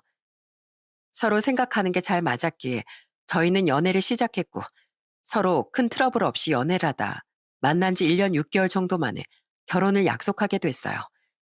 장인과 장모는 공무원이란 이유 하나만으로 저를 두말할 것 없이 사위로 받아들였고, 어머니께서도 애교 많은 아내를 며느리로 받아들이셨습니다. 그렇게 저희는 순탄하게 결혼식을 올리게 됐어요. 아내는 저희 어머니에게도 정말 잘했어요. 누가 보면 친딸로 착각할 정도로 말이죠. 백화점에 쇼핑을 가서 예쁜 자켓이 있으면 어머니께 사다 드렸고, 또 어느 날은 제게 어머니의 신발 사이즈를 물어보더라고요. 정확히는 모르는데 한 240쯤? 그런데 어머니 신발 사이즈는 왜? 아, 아니야. 그냥 궁금해서. 어머님 발이 좀 작아 보이시길래. 아내가 어머니의 신발 사이즈를 왜 물어봤는지 아세요? 바로 새 신발을 사드리기 위함이었습니다. 어머니의 신발이 생각보다 많이 낡은 상태였는데 아낸 그걸 보고서 바로 어머니께 새로운 신발을 사드린 것이었죠. 어머닌 그런 아내의 마음씨에 잔뜩 감동을 받으셨습니다. 난 시장에서 파는 5천 원짜리 신발도 고맙게 신을 수 있는데 이거 너무 비싼 거 아니야? 에이, 어머님, 원래 신발은 비싼 거 신어야 오래오래 신을 수 있대요. 어머님한테 잘 어울릴 것 같아서 샀는데 마음에 드세요? 아유, 그럼 누가 준 건데 마음에 들다마다지. 우리 순철이가 여자 하나 잘 만나서 나까지 이렇게 호강하네, 호강해. 미연아, 혹시 우리 순철이가 너 속상하게 하거든 나한테 전화해서 바로 일러. 다들 뭐 팔은 안으로 굽는다는데 나는 밖으로 굽는 사람이니까 언제든지 말해도 돼. 그럼 같이 신나게 욕해줄게. 알았지? 아싸! 여보, 들었지? 어머님은 당신 편 아니고 내 편이시래. 그래, 고부간의 사이 돈독해서 참 좋겠다. 누가 보면 내가 사이고 두 사람이 모녀지간인 줄 알겠네. 어? 어머님, 지금 저희 두 사람 사이 질투하는데요? 소녀같이 까르르 웃는 어머니와 아내의 모습에 저는 마음이 놓였습니다. 고부끼리 소리를 지르고 너 죽내 나 사내 하는 일이 만연한 이 시대에 저렇게 친구 같은 고부 사이라니. 결혼 참 잘했다 싶었죠. 하지만 결혼하길 잘했다는 생각은 머지않아 산산조각이 나고 말았습니다. 결혼한 지 1년 정도가 지났을 무렵쯤부터 아내는 서서히 본성을 드러내기 시작했어요. 집안을 깨끗하게 잘 치우고 먹은 건 바로바로 내다버렸던 아내는 어느 순간부터 집안 청소엔 손을 떼기 시작하더니 배달 음식을 대충 시켜 먹고서 음식물을 방치해두는 바람에 온 집안을 파리천국으로 만들어 놓고 음식물을 일반 쓰레기 봉투에다가 버리는 바람에 집안에 바퀴벌레까지 꼬이게 만들어 놓았습니다. 여보, 아니 음식물을 왜 일반 쓰레기 봉지에다가 버렸어? 음식물은 음식물대로 따로 분류해야지. 바퀴랑 팔이랑 다 꼬였잖아. 그렇게 분류해서 버리는 것도 귀찮아. 어차피 음식물이랑 같이 내다 버려도 상관없는 거 아니야? 나 살던 동네에선 다 그렇게 했어. 아휴, 내가 먹은 건 당연히 내가 치울 건데 당신도 좀 깨끗하게 치워줘. 집에 파리 날리고 하는 거 보기 안 좋잖아. 아휴, 알았어, 알았어. 그 잔소리 좀 그만해. 무슨 엄마도 아니고 말만 해, 진짜. 이뿐만이 아니었습니다. 어느 날은 아내랑 라면을 끓여 먹는데 물량을 제대로 못 맞췄다는 이유로 제게 온갖 짜증을 내면서 시비를 걸더라고요. 이걸 지금 먹으라고 끓인 거야? 이건 한강라면 수준도 아닌데? 어떻게 된 게 사람이 라면물 하나도 제대로 못 맞춰. 이렇게 물 넘치게 끓이면 라면 먹다가 면 다 불어터지는 거 몰라? 나 면 퍼진 거 싫어하는 거 알면서 일부러 이런 거지? 아니, 내가 뭐 기계도 아니고 물량 한 번 못 맞출 수도 있는 건데 그거 가지고 뭘 그렇게까지 말해. 아니, 그런 거 하나 제대로 못하니까 답답해서 그런다. 왜? 아, 나 안 먹어. 당신 혼자 두 개 다 먹던지 아님 버리던지 알아서 해. 게다가 제 월급을 가지고 함부로 장인 장모에게 용돈이랍시고 보내드리고 허구한 날 카드를 찍찍 긁어대며 백화점 투어를 하고 분수에도 맞지 않는 명품백을 사고 나날이 커져만 가는 아내의 해픈 씀씀이 때문에 허리가 휘는 건 저 하나였습니다. 직장에서도 그렇고 집에서도 그렇고 숨을 편하게 쉴 수 있는 공간이 없어서 죽을 것만 같았어요. 직장에선 상관들의 무시와 따돌림, 업무 가중이 지속됐고 집에선 아내와 허구한 날 싸우고 당장이라도 직장을 그만두고 싶었지만 아내가 직장을 그만둬 버리고 집에서 돈만 펑펑 쓰고 다니니 함부로 사직서 낼 수도 없었습니다. 결국 참다 못한 제가 요즘 너무 힘들다고 직장을 관두고 좀 쉬고 싶어도 당신이 돈을 너무 많이 써대는 바람에 쉴 수가 없다고 울먹이면서 아내에게 말을 했는데 그렇게 말하면 뭔가 깨닫는 것이 하나라도 있을 줄 알았던 아내는 되려 비웃으며 제게 이렇게 말하더군요. 당신 지금 받는 월급 좀 봐. 동사무소 그만두고 나온다고 다른 곳에서 지금의 몇 배나 되는 연봉 받으면서 잘 살 수 있을 것 같아? 그리고 지금 당신이 힘든 건 사회 부적응자라서 그런 거니까 징징거리지 말고 내 탓도 하지 마. 그만둘 용기가 없어서 못 관두는 거면서 어디서 내 탓을 해? 아내의 비웃음 섞인 말에 사고 회로가 모두 멈춰버리는 듯한 기분이 들었습니다. 그래도 적어도 잠깐이라도 제 편을 들어줄 줄 알았던 아내는 그저 저를 조롱하고 비웃기 바빴어요. 그때 느꼈죠. 아내는 이제야 본색을 드러냈고 예전처럼 좋은 관계로 돌아가긴 너무 멀리 왔다는 것을요. 이런 아내의 변화는 저에게만 국한되는 게 아니었어요. 그렇게 사이좋게 지내던 어머니께도 달라진 모습을 보이기 시작했는데요. 어느 날은 어머니께서 저희 부부가 보고 싶다고 하시며 가게에 와서 같이 밥을 먹자고 연락을 주신 적이 있었습니다. 저는 가기 싫다는 아내의 손을 붙잡고서 겨우겨우 어머니의 가게에 도착했고 손님이 모두 빠진 시간대였던지라 조용하게 식사를 할 수 있었죠. 그때 아내가 벌떡 일어나 냉장고에서 소주를 한 병 가져오더니 저와 어머니 앞에서 뚜껑을 열고 앉은 자리에서 병째로 술을 마시는 겁니다. 그 모습을 본 저와 어머니 너무 놀라 입을 떡 벌린 채로 아무런 말도 하지 못했어요. 뭘 그렇게 쳐다보세요? 술 마시는 여자 처음 보세요? 아니, 아가, 너 무슨 일 있니? 왜 안 하던 행동을 하고 그래? 안 하던 행동이요? 저 원래 이런 사람이에요. 그동안 내숭 좀 떤 거지. 원래 이렇게 소주도 병나발째로 마시고요. 음식도 원신 마냥 손으로 집어먹는 사람이에요, 저. 당신 지금 어머니 앞에서 뭐 하는 거야? 그만 안 해? 어머님, 이제 와서 솔직하게 말씀드리는 건데요. 어머님이 만들어주신 국밥, 진짜 맛대가리가 하나도 없어요. 국물 진짜 밍밍해서 맛 하나도 안 나요. 진짜 하나도. 그냥 하얀 국물에 순대 몇 덩어리 집어넣은 게 끝인데 사람들은 이걸 어떻게 맛있다고 먹는 거야? 다들 혀 감각이 마비된 건가? 정말 기가 막혀서 말이 안 나온다. 그렇게 맛이 없으면 먹질 마. 어머니, 죄송해요. 아무래도 이 사람 지금 제정신이 아닌 것 같아요. 저희 먼저 일어날게요. 당신도 빨리 일어나. 아, 왜? 내 말 아직 안 끝났는데. 빨리 가자니까. 그날 아내와 저는 집에서 정말 고성이란 고성은 다 지르며 지독한 싸움을 했습니다. 어떻게 어머니 앞에서까지 그런 막대먹은 행동을 할 수가 있는지 도무지 제 상식으론 이해를 할 수가 없었어요. 그 일이 있고 며칠이 지난 어느 날 아내는 결국 대형 사고를 치고 말았습니다. 결혼 전 저희가 들어놓은 적금을 본인 멋대로 해지해 그 돈으로 성형수술을 하고 온 것이었죠.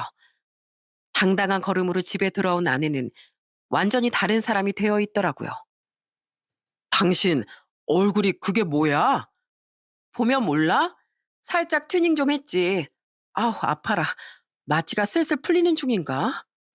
그러니까 다 뜯어 고치고 온 건 알겠는데 그 수술을 무슨 돈으로 했냐고?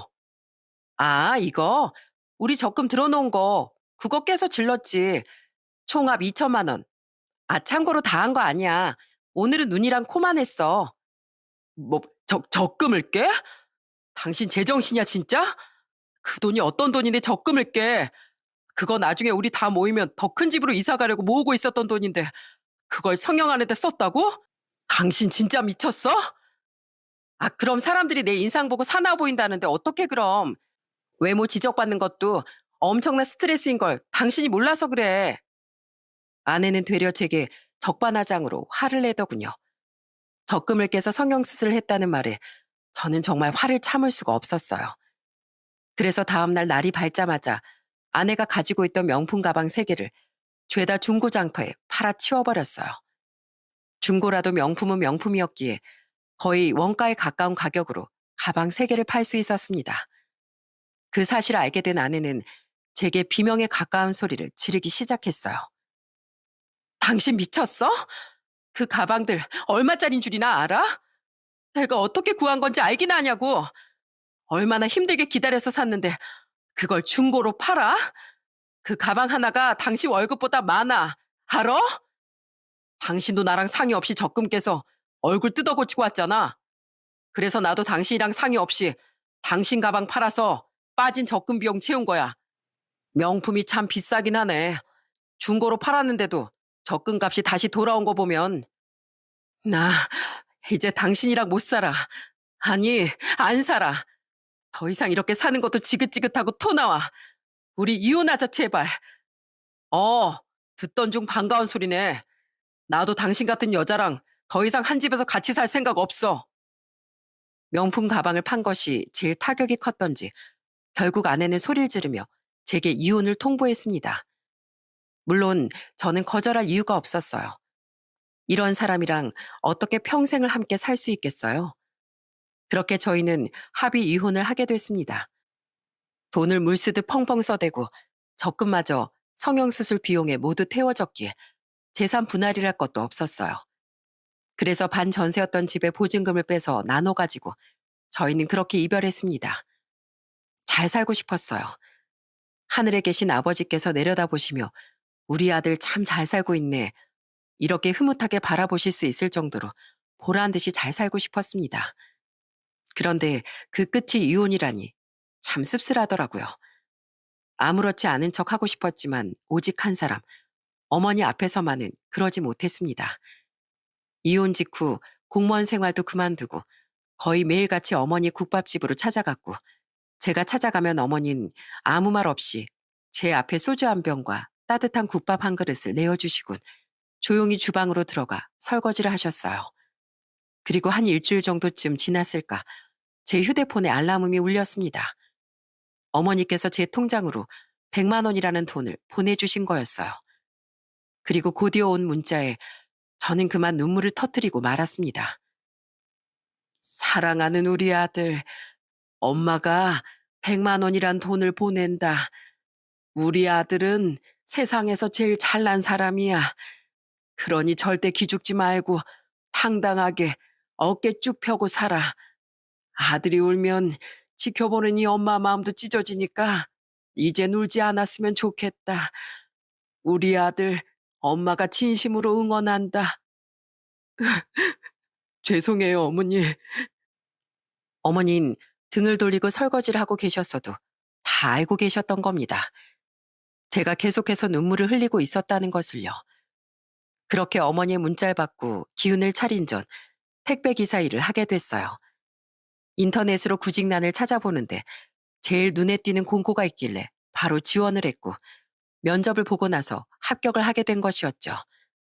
딱 일을 하는 만큼 돈을 벌어가는 구조였습니다. 택배를 시켜보기만 했지 배달을 하는 건 처음이라 처음 일을 시작할 땐 굉장히 많이 버벅거렸습니다. 하지만 인간은 적응의 동물이라고 계속해서 하다 보니 손에 익더라고요. 아파트 단지 내를 돌면서 저는 정말 많은 일들을 겪었습니다. 아이고, 기사 양반. 더운 날씨에 고생이다. 고생이야. 단지가 넓어서 돌아다니기 많이 힘들지? 아니요, 괜찮습니다. 제 일인데요, 뭘. 자, 더운 날씨에 이거 한 잔 마시고 해. 오렌지 주스인데 방금 마트에서 사온 거라 시원해. 이거 한 잔 쭉 들이키고 힘내서 일해. 아유, 이런 거 안 주셔도 되는데 감사히 잘 마시겠습니다, 어르신. 그리고 또 한 번은 단지 내에서 꼬마애들을 마주친 적이 있었어요. 합기도복을 입고 손에는 아이스크림을 든 채로 천진난만하게 뛰어다니는 아이들을 보니 참 좋을 때다 싶어서 저절로 웃음이 나더라고요. 그러다 한 아이와 눈이 마주쳤습니다. 어? 택배 아저씨다. 안녕하세요, 아저씨. 그래, 안녕? 너넨 안 덥니? 네, 하나도 안 더워요. 아저씨는 더우세요? 이거 엄청 시원한데 아저씨 드실래요? 아유, 아니야. 그건 너네가 먹던 거잖아. 너네 많이 먹어. 아저씨도 아까 시원한 거 하나 먹고 왔어. 더운데 조심히 들어가. 이렇게 마음이 훈훈해지는 주민들이 있었는가 하면 마음에 상처를 주는 주민들도 있었습니다. 택배를 전달하기 위해 한 아파트 단지에 들어갔는데 택배차가 단지 안에 들어가기도 전부터 경비 아저씨가 막아서는 겁니다. 영문을 알 수 없었던 전 택배 기사라고 말했는데 경비 아저씨 입에서 나온 말은 제겐 정말 충격적이었어요. 이 아파트 단지엔 택배차 못 들어가. 주민들 주차 공간 없다고 단지 내 택배차 못 들어오게 하라고 아주 쌩 난리를 피워대는 바람에. 네? 아니 그러면 택배는 어떻게 찾아가요? 자기네들이 경비실로 가지러 오는 거지 뭐. 아유, 나도 이 아파트 사람들한테 정뗀 지 오래야. 내가 근무 시간에 초코바 하나라도 먹고 있으면 근무 시간에 노냐고 하는 사람들인데 택배 기사한테 노죽하겠어. 택배 있으면 여기다가 놓고 가. 내가 호수 확인하고 일일이 인터폰 돌릴 테니까. 그리고 어떤 아파트 단지에선 택배차에서 택배를 내리고 있는데 한 주민이 제게 다가와 신경질을 내며 이렇게 소리를 지르더라고요. 아저씨, 지금 저희 동네 고양이들 다 자는 시간이거든요. 트럭은 왜 끌고 들어오신 거예요? 시끄럽게. 택배차가 있어야 고객님들께서 주문하신 택배를 가져다 드리죠. 그리고 고양이들이 다 자는 시간이라니 그건 또 무슨. 단지 내 고양이들이 많이 살고 있는데 매일 이 시간부터 오후 5시까진 고양이들 낮잠 자는 시간이라서 자전거도 안 다닌다고요. 아무튼 다음부터 저희 단지 올 땐 저 밑에 있는 마트 근처에다가 차 대고 올라오세요. 먹을 차라도 끌고 올라오시던가. 그렇게 씩씩대면서 가는데 대체 내가 뭘 들은 거지 싶은 생각이 들 정도로 어이가 없더라고요. 아무튼 택배 기사 일을 하면서 좋은 이웃들도 이상한 이웃들도 정말 많이 만났답니다. 그중 가장 최악이었던 사람은 자주 가는 아파트 단지 동대표라는 사람이었습니다. 머리는 벗겨질 대로 벗겨지고 배는 나올 대로 나와선 제 얼굴을 볼 때마다 정말 절 못 잡아먹어 안달인 사람이었죠. 특히 주차장에 제가 트럭을 댈라치면 득달같이 달려와 제게 차 빼라며 고래고래 소리를 질러댔어요. 마치 제가 오기만을 기다렸던 사람처럼 말이죠. 여기 택배 트럭 대는 곳 아니야. 다른 차들이 여기 와서 사고라도 나면 책임질 거야? 책임질 거냐고. 아니, 제가 여기 뭐 1시간을 대놓고 있는 것도 아니고 고작 5분 정도 있다가 바로 빠지는데 뭐가 문제예요? 그리고 저 오기만을 기다리셨어요? 어떻게 제가 여기 주차로 올 때마다 여기 계세요? 내가 미쳤다고 당신을 기다려? 또 괜히 주차 자리 차지해서 열받게 만들까봐 기다리고 있었던 거지. 매일 이 시간마다 오는 것 같더만. 죄송한데요. 여기가 아니면 주차할 자리가 없어서요. 최대한 빨리 배달하고 내려올 테니까 너무 뭐라 하지 마세요, 아저씨. 아저씨? 아저씨? 내가 어딜 봐서 아저씨야? 말싸움할 시간 없어요, 아저씨. 그럼 수고하세요. 모름지기 말로 상대하려 드는 사람에겐 말로 응대를 해주는 것이 인지상정 아니겠어요? 대체 저랑 전생에 철천지 원수지간이었는지, 저만 보면 왜 저렇게 못 잡아먹어 안달인지 이해할 수가 없었습니다. 그리고 한날은 실수로 택배 박스 몇 개를 떨어뜨린 적이 있었는데, 그걸 보고서도 바로 달려와 제게 마구 난리를 피더라고요. 거 젊은 사람이 칠칠 맞지 못하게 이 안에 있는 택배들 이거 깨지는 거면 어떡하려고 이렇게 다 떨어뜨려놔. 당장 하나씩 까보고 괜찮은지 확인해. 아저씨, 이거 제 택배가 아니고 고객님들 택배인데요. 남의 거 함부로 열어보면 잡혀가요. 그리고 깨졌으면 진작에 와장창 소리가 들렸겠죠. 안 그래요? 음, 난 혹시나 싶어서 그런 거지. 어른이 그렇다면 그런 줄 알지. 무슨 젊은 놈이 이렇게 말대꾸가 심해? 하여간 무식한 것들은 어른 공경할 줄 모른다니까. 그 모습을 보며 참 못하는 말이 없구나. 대체 어떤 삶을 살아왔을까 생각했습니다. 솔직히 무식한 것들이라는 말은 좀 화가 났지만 더운 날 괜히 힘 빼지 말자 싶어 가볍게 무시하고 단지를 빠져나왔어요. 그렇게 선을 넘을 듯 말 듯 계속해서 외줄타기를 하던 동대표 아저씨가 저를 폭발하게 만든 건 그로부터 며칠이 지난 어느 날이었습니다. 그날은 이상하게 컨디션이 좋지 않은 날이었어요. 기온도 역대 최고 기온인 35도를 찍은 날이라 조금만 움직여도 땀이 줄줄 흐르고 기운이 빠지더라고요. 그렇게 여느 때와 같이 택배를 수레에 올려놓고서 엘리베이터를 타려고 건물 안으로 들어가는 그 순간 그 동대표 아저씨와 마주치게 됐어요. 그런데 그 양반은 절 보자마자 정말 있는 힘껏 인상을 찌푸리더니 코를 틀어막으며 제게 이렇게 말하더라고요. 아우, 썩은 내야. 무슨 몸에서 걸레 썩은 내가 나? 제대로 안 씻고 다녀? 아저씨, 오늘 날씨를 좀 보세요. 아저씨도 지금 정수리에 땀이 가득 맺혀 계시는데요, 뭘. 또 말대꾸 한다, 또. 됐고, 엘리베이터 타려는 거지? 몇 층 가는데? 35층이요. 아, 그래? 그럼 35층까지 걸어가. 뭐라고요? 사람 말 두 번 하게 만드네, 귀찮게. 35층까지 걸어가라고? 지금 몸에서 나는 썩은 내 엘리베이터에 배기만 해도 집값 뚝뚝 떨어지겠어. 나 여기 동대표인 거 익히 들어서 알지? 이 아파트에서 내 말이 곧 법이야. 그러니까 엘리베이터 탈 생각하지 말고 35층까지 걸어서 가라, 이 말이야. 그 소리를 듣는 순간 힘이 쭉 빠져서 고개가 확 숙여지더라고요. 몸도 안 좋고 날도 더운데 이 사람이 날잡이를 하려는 건가 싶은 생각이 저절로 들었습니다. 그렇게 고개를 숙이고 화를 삭히고 있는데 옆에서 누군가 제 이름을 부르는 소리가 들렸어요. 너 혹시 순철이 아니냐? 순철이라는 이름을 듣는 순간 저는 고개를 돌려 소리의 근원지를 파악했습니다. 그리고 제 이름을 부른 그 사람의 얼굴을 보는 순간 저는 정말 깜짝 놀랄 수밖에 없었어요. 어, 아저씨. 김동배 사장님 아들 순철이 맞지? 순철이 맞구나. 나 누군지 알아보겠어? 민태 아저씨 맞으시죠? 와, 이게 얼마만이에요? 제 이름을 부른 사람은 바로 오래전 아버지 함께 일했던 민태 아저씨였습니다. 아버지 장례식 이후로 한 번도 보지 못했었는데 이곳에서 만나게 될 거라곤 상상도 하지 못했기에 더욱 반가웠어요. 아이고, 참 많이 컸다. 마지막으로 봤던 게 19살 때였던 것 같은데 지금은 몇 살이냐? 저 이제 42살입니다. 세월 참 빠르다 빨라. 널 여기서 다 만나는구나. 지금 택배 일 하고 있는 거야? 네, 그렇게 됐어요. 아이고, 네가 이런 일을 하면서 사례가 아닌데 사장님만 그렇게 되지 않았어도 지금 아주 큰 일을 하고 있을 텐데 말이야. 가만히 있어봐. 그런데 왜 싸우고 있었던 거야? 동대표 양반, 우리 조카가 뭐 잘못한 거라도 있어? 아니, 자꾸 우리 아파트에 배송 오면서 주차도 개떡같이 하고 말이야. 어른 보고 따박따박 말대꾸나 하고.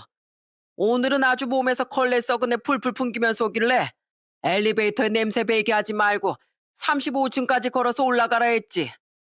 뭐, 뭐라고? 다시 한번 말해봐. 35층까지 걸어서 올라가라고 했다고? 야, 이 정신 나간 양반아. 당신 같으면 35도 되는 이 날씨에 1층부터 해서 35층 꼭대기까지 걸어 올라가라고 하면 올라갈 수 있어? 쌍욕할 거 아니야. 우리 조카한테 그따위 말을 짓거렸단 말이야? 동대표면 단 줄 아나? 아니, 지금 누구 편을 드는 거야? 같은 아파트 주민 편을 들어야지. 생판 모르는 택배기사 나부랭이 편을 들고 앉았어. 생판 모르는 택배기사 나부랭이? 아까 내가 한 말은 뭘로 들은 거야? 얘 내 조카라고. 백이 그렇게 함부로 말할 수 있는 사람이 아니라 이 말이야. 동대표 자리에서 쫓겨나고 싶지 않으면 당장 비켜. 순철아, 빨리 엘리베이터 타라. 그렇게 저는 민태 아저씨 덕분에 엘리베이터를 타고 35층까지 갈 수 있었습니다. 민태 아저씨는 35층을 돌아다니며 택배를 배달하는 걸 도와주셨고, 배달이 끝난 후 25층에 있는 아저씨의 집에 잠시 들르게 됐어요. 자, 여기 시원한 에어컨 바람 좀 쐬고 주스 좀 마시고 숨 좀 돌려. 그래, 그동안 잘 지냈어? 결혼은 했고? 네, 저는 잘 지냈어요. 결혼은 한 번 다녀왔습니다. 아이고, 이런, 내가 괜한 말을. 그럼 형수님은 건강하게 잘 지내시고? 네, 아버지 돌아가시고 나서부터 시장에서 순대국밥집 운영하고 계세요. 오, 순대국밥집. 오랜만에 형수님 얼굴도 좀 뵙고 싶은데 오늘은 네가 좀 바쁘겠지? 아니요, 저 여기가 마지막 배송지예요. 트럭 차고지에 가져다 놓고 바로 퇴근하면 돼요. 아, 그래? 잘 됐다. 너랑 같이 가면 되겠구나. 참, 우리가 인연은 인연인가 보다. 그 수많은 세월을 떨어져 살았는데 이렇게 다 만나고. 저도 참 신기했습니다. 아버지 장례식 이후로 보지 못했던 민태 아저씨를 우연찮게 여기서 만나게 될 줄 누가 알았겠어요. 그렇게 반가운 마음을 잠시 뒤로 미뤄두고 저는 트럭을 차고지에 가져다 놓은 뒤 민태 아저씨의 차를 타고 어머니의 가게로 향했습니다. 다행히 가게는 무척이나 한적한 상태였고 어머니는 혼자서 나무를 다듬는 중이셨어요. 민태 아저씨는 살짝 망설이시는 듯 하더니 이내 국밥집 문을 열고 들어가셨어요. 세월이 흘렀어도 민태 아저씨 얼굴을 알아본 어머니는 눈물을 흘리며 민태 아저씨를 꼭 안아줬고 두 분은 한참 동안이나 그렇게 서로를 끌어안고서 눈물을 흘렸습니다. 그렇게 저희 세 사람은 함께 식사를 했고 민태 아저씨는 저와 어머니가 몰랐던 아버지의 얘기를 들려주시기 시작했어요. 형수님, 저 참 나쁜 놈이죠? 사장님한테 진 마음의 빚이 얼만데 장례식장 이후로 한 번을 찾아와 볼 생각도 못하고 그치만 단 한 번도 사장님이랑 순철이 그리고 형수님을 잊어본 적이 없어요. 이거 하나만큼은 자신 있게 말할 수 있습니다. 우리도 민태 씨 한 번도 잊은 적이 없어요. 서로 바쁘게 살았던 거 매한가지인걸요. 그런데 우리 그이한테 마음의 빚을 졌다는 게 무슨 소리예요? 사실 형수님이랑 순철이 앞에서 처음 얘기하는 겁니다. 사장님은 저를 참 많이 도와주시던 분이셨어요. 다른 직원들보다도 훨씬 더 뒤에서 절 많이 챙기셨죠. 회사에서 사장님 빼고 제가 제일 먼저 장가를 가게 됐는데 그때 사장님께서 둘이 술을 한잔 하자고 하시더라고요. 그래서 웬일이지 하고 따라갔는데 조용히 봉투 하나를 건네시는 겁니다. 그 안에 300만 원이라는 돈이 들어있었어요. 그래서 제가 너무 놀라 이게 웬 돈이냐 하고 물었더니만 제 결혼 자금에 보태 쓰라고 하시더라고요. 줄 수 있는 게 그 정도밖에 안 돼서 미안하다고, 결혼 축하한다고, 축의금 겸 밥값이라고 생각해 달라면서 그때 저희 집이 조금 어려웠거든요. 사장님 덕분에 결혼 자금을 보태서 무리 없이 식을 올릴 수 있었어요. 아이고, 우리 그이가 민태 씨 결혼 자금을 보태줬었구나. 그래도 무사히 결혼 잘했다니 다행이에요. 근데 그뿐만이 아니었습니다. 결혼하고 나서 아내가 많이 아프기 시작했고 수술까지 해야 하는 상황이었는데 수술비가 조금 모자라더라고요. 아내는 아파하지 돈은 없지. 무능한 제가 너무 싫어서 수술비를 벌려고 퇴근하고 나면 바로 다른 일들을 하기 시작했어요. 그러다 보니까 회사에 출근해선 계속 졸고 그랬었죠. 그런데 제 모습을 보던 사장님께서 저를 방으로 부르시더니 요즘 꼭 병든 닦았다면서 무슨 일이 있냐고 물어보시더라고요. 아무 일 없다고 계속 발뺌해도 제 얼굴만 봐도 안다고 솔직하게 말해 이러시는 거예요. 그래서 울면서 솔직하게 털어놨죠. 아내가 아픈데 병원비가 부족해서 퇴근하고 다른 일까지 안다고. 그랬더니 뭐라고 하던가요? 막 화를 내셨어요. 그런 일이 있었음 진작에 말을 했어야지. 바보같이 그걸 숨기고 있었어. 하시면서요. 참 사장님답죠? 그러시더니 다음날 저한테 500만 원을 주셨어요. 수술비가 얼마나 부족한지 모르겠지만 모자란 만큼 수술비하고 나머지 아내랑 맛있는 거 먹으라면서 이렇게 얘기하는데 또 눈물이 나네요. 그래도 형수님, 저 사장님께 돈 다 갚았습니다. 돈은 다 갚았는데 아직 마음의 빚이 남아있는 거예요. 사장님이 해주신 만큼 전 사장님께 그렇게 큰 힘이 되어드리지 못해서. 아니에요. 그렇게 말하지 말아요, 민태 씨. 그이가 하늘에서 듣고 속상해할 거예요. 그래서 말인데요, 형수님. 순철이를 저희 회사에 데리고 갈까 합니다. 사실 사장님께 배운 기술로다가 저희 딸이랑 작은 공장 하나를 운영하고 있거든요. 저희 쪽에도 운전할 사람이 필요해서 제가 데려다 한번 직원으로 써볼까 싶습니다. 지금 하고 있는 택배 일보다 훨씬 더 급여도 많이 줄 거고 힘도 덜 들 거고요. 민태 아저씨는 본인의 공장에 절 취업시켜주겠다고 말씀하셨습니다. 저로선 거절할 이유가 전혀 없었기에 며칠 후 택배 일을 그만두고서 민태 아저씨가 운영하고 계시는 회사에 들어가게 됐습니다. 아저씨네 회사에는 아저씨의 딸인 혜영 씨를 포함해 총 4명의 직원들이 일을 하고 있었어요. 혜영 씨 같은 경우엔 어릴 적 한 번 정도 만난 기억이 있었습니다. 혜영 씨는 저보다 4살이 어렸지만 일은 그 누구보다도 야무지게 해내더라고요. 그런데 제가 입사를 하고 난 이후부터 회사 내 분위기가 묘하게 흘러가기 시작했어요. 몇 안 되는 직원들끼리 저와 혜영 씨를 엮어주려는 것 같았죠. 아이고, 오늘 점심은 뭘 먹나? 혜영아, 점심 메뉴 좀 골라봐라. 아니, 늘 먹던 백반집 가서 먹으면 되지. 뭘 귀찮게 메뉴를 골라. 그래, 백반 좋지. 아, 근데 어쩌냐? 우린 짜장면에 탕수육이 끓이는데. 아, 맞다. 순철이 너도 백반 좋아한다고 하지 않았어? 네? 저도 짜장면 좋아하는데요, 사장님. 아, 백반을 엄청 좋아한다고? 백반 없으면 못 살 정도라고? 오케이.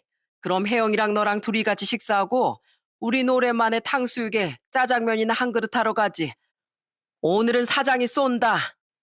이런 일이 있었는가 하면 회식을 할 때도 처음엔 6이서 모여 있다가 갑자기 사장님이 자리에서 일어나니 혜영 씨를 제외한 다른 직원들도 마치 짠 것처럼 자리에서 일어나는 거예요. 뭔가에 홀린 사람들처럼 모두 가게를 나가는데 솔직히 너무 티가 났습니다. 혜영 씨와 전 서로를 바라보면서 웃음을 터뜨렸고 결국 둘이서 맥주를 한 잔 더 하게 됐어요. 그리고 그 자리에서 서로에 대한 깊은 얘기들을 하게 됐죠. 알고 보니 혜영 씨도 저처럼 이혼을 한 경험이 있더라고요. 전 남편 참 나쁜 사람이었어요. 세상 모든 여자를 좋아했고 책임감도 없었고 일을 하면 하루 만에 그만두는 건 기본이었고 말이죠. 여자를 너무 밝혀서 그 모습이 너무 더럽고 역겨워서 그냥 이혼하자고 했어요. 순철 씨는 왜 헤어졌는지 물어봐도 돼요? 그냥 어느 순간부턴가 밑바닥을 보여주더라고요. 어머니한테 술주정을 부리질 않나. 적금 깬 돈으로 성형수술을 하질 않나. 그 모습에 아내가 사들인 명품백을 팔아버리니까 길길이 날뛰면서 적반하장으로 저한테 이혼하자고 하더라고요. 참 웃기죠? 나이도 아직 젊은데 굳이 안 겪어도 될 일을 겪었네요. 저희 둘 다. 혜영 씨와 전 참 맞는 부분이 많았습니다. 그래서인지 둘이서 술을 한잔한 그날, 저희는 조금 더 가까워질 수 있었어요. 여러분, 저와 혜영 씨의 뒷이야기가 궁금하지 않으신가요? 저는 지금 노트북으로 이 이야기를 쓰고 있고, 혜영 씨는 아이들과 함께 노트북만 두들기는 제게 그만하고 빨리 청소나 하라며 구박을 하고 있답니다. 네, 맞아요. 혜영 씨와 저는 부부가 되었습니다. 지금은 눈에 넣어도 아프지 않을 아들을 낳아 키우고 있고요. 비로소 온전한 가정을 이루고 가장이 된 것이죠. 아버지의 믿을 수 있는 벗이었던 민태 아저씨는 이제 제 장인어른이 됐답니다. 장인어른, 있잖아요. 따님이 저한테 바가지를 박박 긁어대는데 어떡하면 좋죠? 뭐? 바가지 긁어? 방법은 딱 하나야. 나랑 술 먹자고 사위. 이렇게 저희는 매일 웃으면서 살아가고 있습니다. 인연이라면 천리 밖에서도 만난다는 유명한 속담이 있죠. 저와 장인어른도 딱 그런 관계가 아니었나 싶습니다. 그날 엘리베이터를 타내 만회하며 실랑이를 하지 않았더라도 우리가 정말 인연이었다면 그 장소가 아니더라도 언젠간 장인어른을 다시 마주하지 않았을까 싶네요. 오랜 시간이 흘러 다시 만날 소중한 인연인 만큼 저는 제 주변에 있는 사람들에게 많은 사랑을 베풀며 살아가려고 합니다. 이 사연을 읽으시는 여러분들께서도 오랫동안 떨어져 있다가 우연히 다시 만난 인연이 있다면 숨기지 말고 마음을 표현해 보셨으면 하는 마음에서 사연을 보내게 됐습니다. 마지막으로 가족들에게 짤막하게나마 한마디 남길게요. 어머니, 여보, 장인어른, 그리고 내 아들 혜찬아. 앞으로 우리 영원히 행복하자.